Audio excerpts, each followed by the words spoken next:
Karena mereka itu bukan akan menjadi sesuatu yang akan membahagiakan kita atau menolong kita, tidak. Malah mereka itu jadi beban. Keberadaan mereka itu bukan menguntungkan kita, malah jadi beban. Nah itu dia yang terjadi dalam perang Tabuk itu begitu. Kehadiran orang-orang munafik bukan bakal memperkuat pasukan muslim, malah mereka lah yang merongrong orang-orang muslim itu. Nah itu kasus di perang Tabuk. Tapi ceritanya sama. Quran sedang ingin mengingatkan kepada kita orang-orang Islam, jika kita berada dalam posisi, apalagi dalam posisi penting, ingin melaksanakan tugas-tugas penting, kalau misalnya bakal menyertakan orang munafik, lebih baik mereka tidak usah ikut. Karena itu akan membebani kita. Bahkan bukan tidak mungkin mereka menggerogoti kita. Ini yang sedang diingatkan oleh Al-Quran. Jadi akan lebih baik bilang saja lan takhruju ma'iya abadan. Nah lalu kemudian lebih dalam para ulama tafsir itu menganalisa begini. Kenapa ayat Al-Quran itu bilang lan takhruju ma'iya? Kalian gak usah ikut bersama denganku, kata Nabi. Kata-kata itu langsung ditujukan dengan Nabi. Nah kata para ulama tafsir, ternyata begini, ikut berperang bersama Nabi itu punya kemuliaannya tersendiri. Dalam sejarah Islam itu, Nabi itu kan pernah berperang, Nabi ikut perang, bahkan Nabi jadi panglima perang. Tapi ada sebagian perang yang dilakukan oleh umat Islam, Nabi tidak ikut, cuman ngirim pasukan saja. Nabi tetap berada di Madinah. Nah itu ketika kita perang ikut bersama dengan Nabi, Nabi hadir dalam perang itu. Berdasarkan pemahaman para ulama tafsir pada ayat ini, lan takhruju ma'iya abadan. Kalian gak usah ikut bersamaku selama-lamanya. Kalau perang itu dihadiri Nabi, maka peserta yang ikut dalam perang itu memperoleh kemuliaan yang beda dengan perang-perang yang dimana Nabi gak ikut. Itu kata sebagian ulama tafsir, penjelasannya seperti itu. Dan yang kedua, juga bisa saja dipahami bahwa andai kata orang-orang munafik itu nanti ikut dalam perang, di mana Nabi tidak ikut dalam perang tersebut. Nabi misalnya memerintahkan umat Islam untuk berjihad, tapi dalam perang tersebut Nabi tidak ikut. Nah, orang munafik boleh ikut. Nah, itu boleh ikut. Kata para ulama, kan yang gak boleh itu kalau ikut perang bersama dengan Nabi, Nabi ada dalam pasukan itu. Nah, itu yang mereka pahami, lan takhruju ma'iya abadan. Kalau pasukan itu ada bersamaku, orang munafik gak usah ikut. Tapi ini masih bisa membuka peluang. Orang munafik bisa saja ikut dalam perang yang dilakukan oleh orang muslim, tetapi Nabi gak hadir dalam pasukan itu atau dalam perang tersebut. Lalu kemudian ayat itu melanjutkan, bukan hanya nggak usah ikut perang, nggak usah ikut keluar bersama Nabi, wala tuqatilu ma'iya adwan, dan juga kalian nggak usah ikut berperang atau membunuh musuh bersama denganku untuk memerangi musuh apa saja, apapun musuhnya, siapapun musuhnya. Orang munafik sudah ditutup total pintu mereka untuk ikut berjihad. Nah sekali lagi, kenapa jadi seperti itu? Yang paling jelas itu dikemukakan oleh para ulama tafsir adalah bahwa keberadaan orang munafik itu tidak akan membawa keuntungan apapun bagi orang Islam. Yang jadi itu malah kerugian, menambah berat bagi orang-orang Islam. Itu pesan ayat ini kepada kita, walaupun tidak dalam posisi perang, dalam posisi kehidupan kita di masyarakat ini pun, keberadaan orang-orang munafik itu sesungguhnya justru bukan akan menguntungkan orang Islam, tapi justru akan melemahkan, merugikan posisi orang Islam dengan kehadiran mereka di tengah-tengah orang Islam. Itu. Lalu kemudian Al-Quran memberikan alasan kenapa jadi orang-orang munafik itu gak perlu diikut sertakan lagi dalam perang apapun nanti di kemudian hari. Quran menyebut innakum raditum bil qu'udi awwal marrah. Karena sesungguhnya kamu sudah rela, kamu sudah merasa senang untuk duduk-duduk saja kali pertama dulu. Maksudnya dalam perang Tabuk dulu, kalian merasa nyaman saja duduk-duduk nggak ikut perang. Ya kalau sudah ingin seperti itu ya duduk aja lah sekalian, tinggal aja lah sekalian. Itu kira-kira bahasa Quran. Kemarin kami ajak kalian untuk perang, kalian lebih memilih untuk nggak ikut. Nah belakang-belakangan kalau mau ikut nggak usah lagi lah, duduk aja lah sekalian. Kira-kira bahasanya gitu. Kalau seperti itu bahasanya, itu bukan bahasa, itu sebetulnya marah ya. Quran itu udah marah. Jadi innakum raditum bil qu'udi awwal marrah. Karena sesungguhnya kalian senang, rida untuk duduk-duduk saja, nggak ikut-ikut perang. Dulu awal marrah, dulu untuk kali pertama ketika di perang Tabuk. Nah oleh sebab itu sekarang kalau nanti mau ikut juga lebih baik nggak usah, kata Quran. Faqudu ma'al falifin. Oleh sebab itu lebih baik kalian duduk sajalah bersama dengan orang-orang yang tinggal. Bersama dengan orang-orang yang tinggal itu siapa? Waktu itu kan yang nggak diizinkan perang itu kan orang-orang tua yang sudah sangat tua, perempuan, anak-anak. Jadi orang-orang munafik ini yang nggak mau ikut perang itu kata Quran, dah kalian tinggal saja sama dengan orang-orang tua di kampung, sama dengan anak-anak, sama dengan perempuan.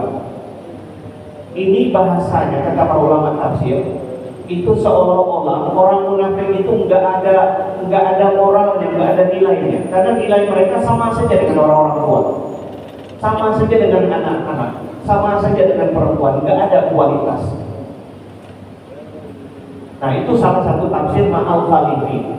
Tapi ada ulama tafsir yang menjelaskan bahwa al-Falifin itu adalah mereka-mereka yang rusak secara moral. Nilai keagamaannya itu rusak. Al-Khalif yang ketinggalan, yang terbelakang nilai moral keagamaannya, itu disebut Khalif juga. Nah yang seperti ini kata Quran lebih baik kalau saya ikut daripada kalau bahasa kasar kita nyemaki aja,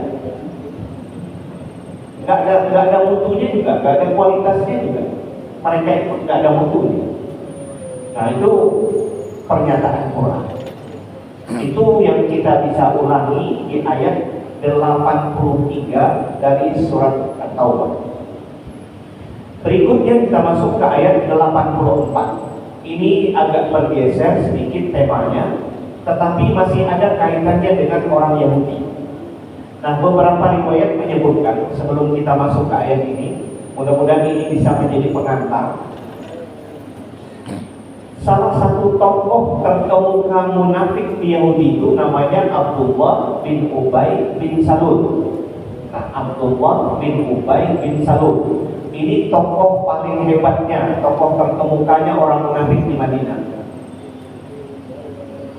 Abdullah bin Ubay bin Salul ini punya anak namanya juga Abdullah. Jadi punya anak namanya Abdullah.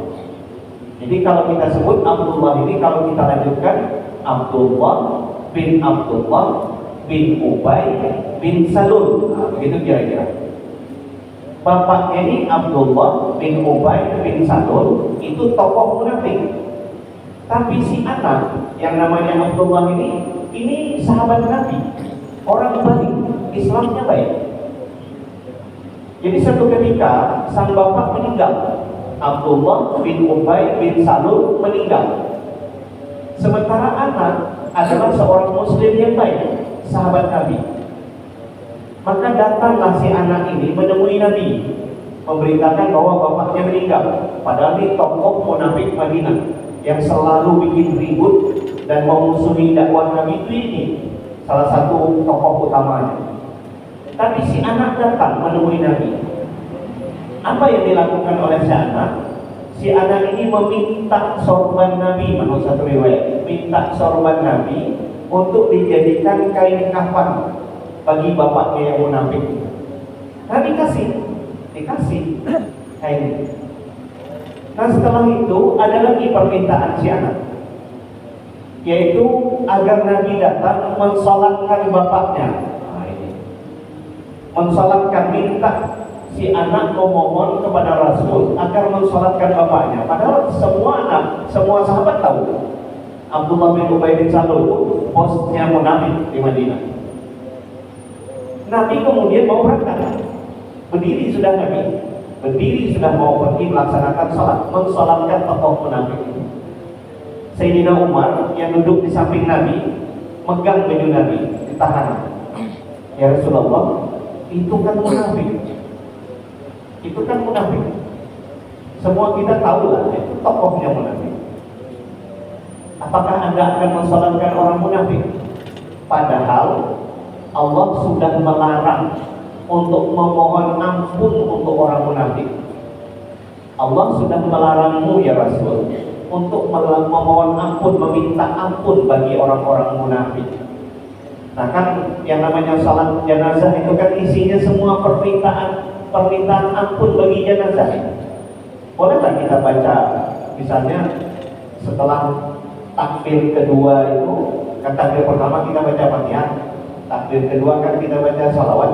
Nah, takbir ketiga itu kan doa agar diampuni si jenazah itu. Takbir yang keempat juga isinya masih doa. Jadi hampir seluruh salat jenazah itu artinya istighfar bagi jenazah. Nah, itu makna salat jenazah itu seperti itu. Anak Abdullah ini minta agar bapaknya disalatkan oleh Nabi. Nabi sudah mau berdiri. Kata Sayyidina Umar, ya Rasul, masa iya ada mau salatkan si tokoh munafik itu? Kan Allah sudah melarang kamu untuk memintakan ampun bagi orang-orang munafik. Itu Bapak Ibu bisa baca di ayat ke-80 surat ini. Istaghfir lahum aw la tastaghfir lahum in tastaghfir lahum 70 maratan fala yaghfirallahu lahum. Nah, itu ayatnya. Jadi kata Quran, andai kata kamu yang Muhammad mau memintakan ampun maupun tidak mintakan ampun sebanyak 70 kali pun Allah nggak bakalan ngampuni orang-orang munafik. Nah, tapi apa jawab Rasul ketika Sayyidina Umar melarang? Kata Rasul begini, Allah itu masih memberikan pilihan untuk saya. Boleh saya mintakan ampun untuk orang itu ataupun tidak. Dan bahasa Qurannya sama saja apakah kamu memintakan pengampunan atau tidak. Itu jadi dipahami oleh Nabi kayaknya ini sebuah pilihan dari Allah itu. Makanya Nabi itu datang untuk mensalatkan itu. Tapi kemudian belum sempat Nabi melaksanakan itu, turunlah ayat yang akan kita baca ini. Turun ayat yang akan kita baca ini. Jadi ayat yang akan kita baca ini melengkapi ayat 80 surat At-Taubah ini. Bagaimana hukumnya mensalatkan orang munafik? Kalau orang kafir itu jelas. Kita orang muslim tidak boleh mensalatkan orang kafir. Kan tidak masuk akal. Orang kafir itu dalam sudut pandang Islam kan mereka tidak dihormati, tidak dimuliakan oleh Allah karena ketidakberimanannya kepada Allah. Masa ya kita mintakan kasih sayang Allah agar Allah mengampuni orang kafir? Tidak mungkin, tidak nyambung gitu. Nah, bagaimana hukum mensalati orang munafik? Maka kemudian ayat 84 yang akan kita baca ini kemudian memberikan ketegasan.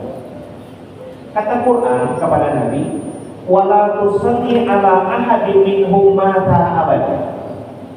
Jangan engkau salat, bahasa Qurannya, jangan engkau salat atas satu pun di antara orang-orang munafik itu, siapapun di antara orang-orang munafik itu, jangan engkau salat.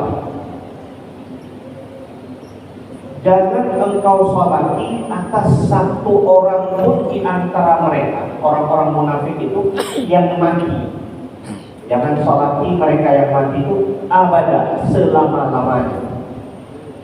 Nah, walaupun kemudian kata salat ini sebagian ulama tafsir memahami dalam artian betul-betul mensalatkan, seperti mensalatkan jenazah. Kenapa jadi sebagian ulama memahami kata salat ini dipahami dalam salat mensalatkan jenazah? Karena kata sebagian ulama begini, orang munafik itu kan kartunya nggak jelas. Dia bisa saja mungkin tampil sebagai nampak berwajah seperti seorang Islam, mungkin saja dia bersyahadat, tapi sifatnya yang munafik. Nah, kalau kita pandang dari segi zahir, apakah dia termasuk orang muslim? Ya, karena dia bersyahadat, walaupun kelakuannya munafik. Oleh sebab itu, bagi yang menerima hukum ini agak longgar, pokoknya kita pahami sajalah secara zahirnya, karena dia masih bersyahadat, tetap saja kita wajib mensalatkan. Nah, itu sebagian ulama. Tapi kalau kafir, karena memang dia tidak bersyahadat, nah, maka tak boleh disalatkan. Nah, itu bagi ulama yang memahami kata tusalli itu dalam artian mensalatkan. Tapi sebagian ulama tafsir memahami tidak begitu. Yang mereka pahami tusalli itu artinya tidak boleh memintakan ampun bagi mereka.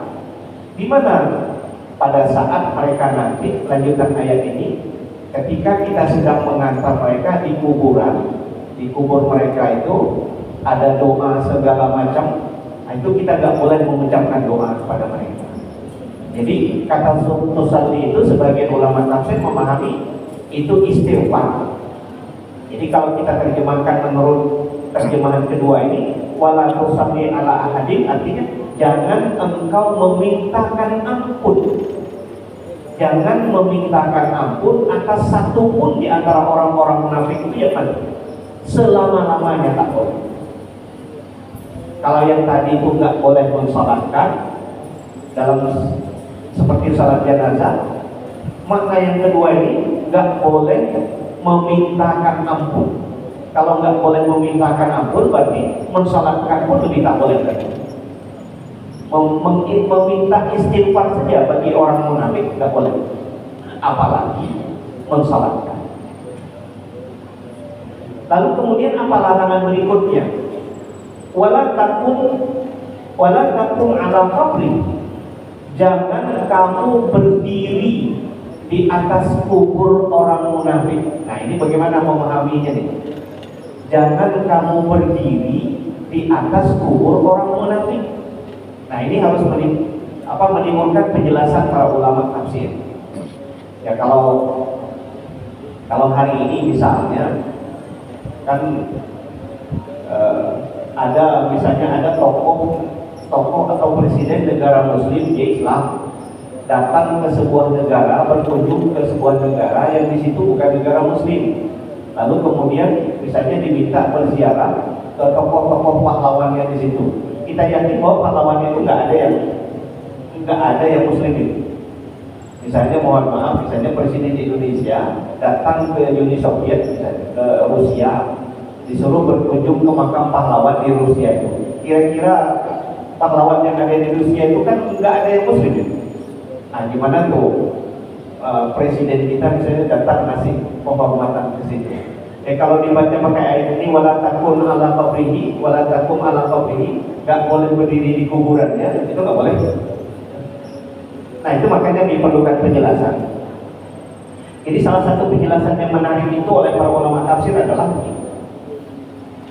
ketika kita dimasukkan ke dalam kubur, itu kan ada banyak hadis yang menyebut bahwa setelah jenazah itu masuk ke dalam kubur, 7 langkah orang yang mengantar ini keluar dari kuburan itu atau meninggalkan kubur itu, datang malaikat munkar dan nakir melakukan pertanyaan-pertanyaan yang seperti kita baca dalam talqin. Nah, jadi kata para ulama tafsir, apa yang dimaksud jangan berdiri di atas kubur orang-orang munafik? Artinya jangan kita berdoa agar orang munafik itu diberikan sabar, artinya ketetapan iman. Kan doa yang sangat dianjurkan itu adalah bagi orang yang ziarah kubur atau yang mengantar jenazah itu adalah doa agar as-sabar. Sabar itu artinya adalah doa agar jenazah itu diberikan keteguhan, kemantapan hati untuk menjawab pertanyaan munkar dan nakir. Yang kita baca di talqin itu, Kan di salah satu lafaz talqin itu kan bunyinya begini. Jika nanti datang kepadamu dua orang malaikat, maka sesungguhnya jangan kamu terkejut wahai jenazah, karena itu adalah bagian dari makhluk Allah juga. Kalau kita terjemahkan bunyi talqin yang kita baca itu. Lalu kemudian dia akan bertanya.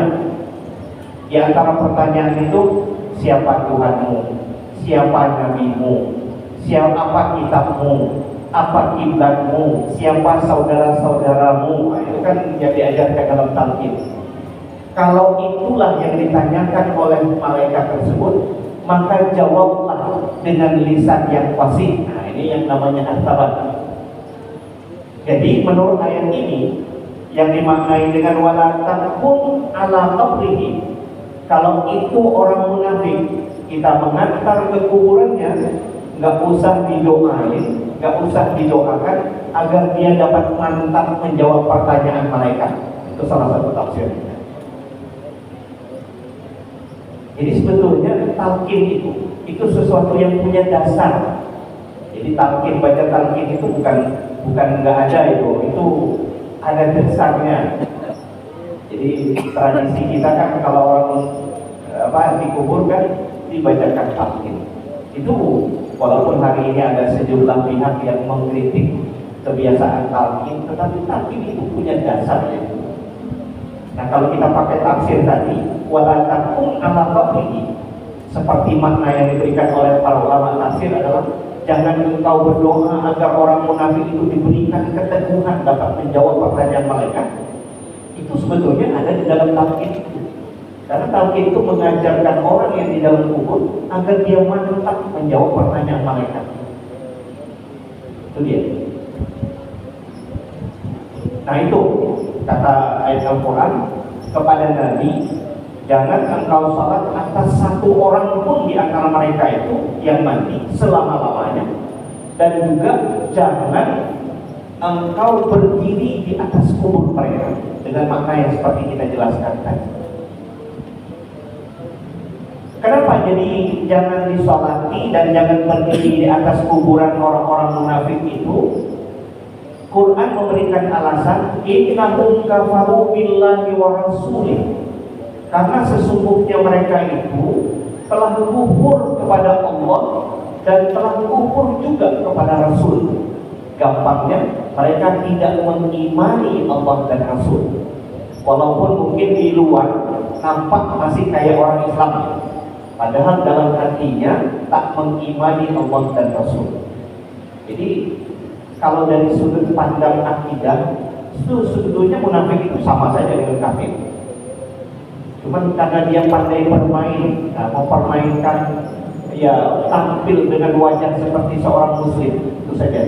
Tapi di dalam hatinya, dalam pandangan Quran, mereka itu bukanlah orang-orang yang beriman. Ini diantaranya Quran menyebut innahum kafaru billahi wa rasulih, karena sesungguhnya mereka itu telah kufur kepada Allah dan kufur juga kepada Rasul. Artinya tidak beriman kepada Allah dan tidak beriman kepada Rasul. Nah, tidak beriman kepada Allah dan tidak beriman kepada Rasul itu sudah nggak ada bedanya dengan orang kafir beneran. Orang kafir itu disebut kufur ya karena dia tidak mengimani Allah dan Rasul. Ya. Dan Al-Quran memastikan wamatu, dan mereka itu mati, wahum fasikun, sedangkan keadaan mereka ketika mereka mati itu mereka dalam keadaan fasik. Fasik ini berkali-kali kita sampaikan dalam majelis ini. Fasik itu artinya apa yang menjadi ajaran agama dia rusak semua. Apa yang menjadi tuntunan agama dia tabrak semua. Nah, itu fasik. Kalau yang namanya kafir memang sudah nggak menjalankan sama sekali, karena memang sejak awal dia tidak mengimani. Yang namanya fasik itu semua ajaran agama itu dia tabrak. Nah, itu fasik. Jadi cara mengamalkan agama itu tidak baik, itu fasik. Nah, itulah kondisi orang-orang munafik, dan ini ketetapan murka. Nah, dengan ayat ini kemudian Nabi setelah ini tidak pernah lagi mensolatkan Orang-orang munafik yang wafat Nabi tidak pernah. Tapi ada penjelasan para ulama. Kenapa jadi Nabi?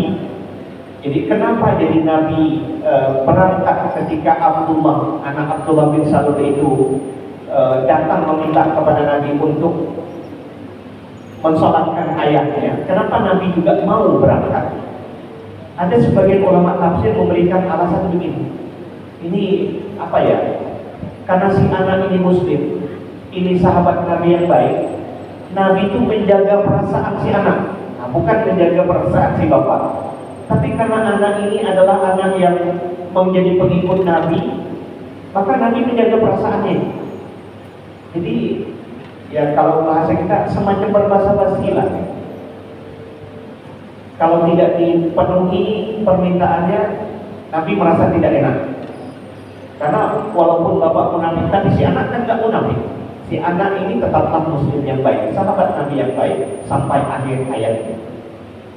Nah itu sebagian penjelasan ulama kenapa jadi Nabi mau ikut mensalatkan itu. Nah Bapak Ibu yang saya muliakan, mungkin untuk kesempatan kita kali ini, ini yang bisa saya sampaikan. Mudah-mudahan ini bermanfaat dan insya Allah nanti kita akan lanjutkan pada kesempatan berikutnya. Tapi masih bercerita tentang orang munafik pada kesempatan berikutnya itu. Orang munafik tidak hanya tampilannya, tapi mungkin hartanya, anaknya bikin kita kagum. Nah, bagaimana Quran memandu kita berhadapan dengan kekayaan dan anak-anak orang munafik. Nah, Bapak Ibu yang saya muliakan, ini yang bisa saya sampaikan dalam kesempatan ini. Mohon maaf atas segala kekurangan dan kekhilafan. Billahi taufiq wal hidayah. Assalamualaikum warahmatullahi wabarakatuh. A'udzubillahi minasyaitonir rajim. Bismillahirrahmanirrahim. Alhamdulillahirabbil alamin wassalatu wassalamu ala asyrafil anbiya'i wal mursalin sayyidina wa maulana Muhammadin wa ala alihi wa sahbihi ajmain. Allahumma anfa'na bima 'allamtana wa 'allimna ma yanfa'una wa zidna ilman nafi'a wa hidayatan wa tawfiqa. Allahumma anfa'na bima 'allamtana wa 'allimna ma yanfa'una wa zidna ilman nafi'a wa hidayatan wa tawfiqa. Allahumma ij'alna minal ulama'il aminin. Allahumma ij'alna minal ulama'il aminin. Rabbana atina fid dunya hasanatan wa fil akhirati hasanatan wa qina adzabannar. Walhamdulillahi rabbil alamin. Assalamualaikum warahmatullahi wabarakatuh.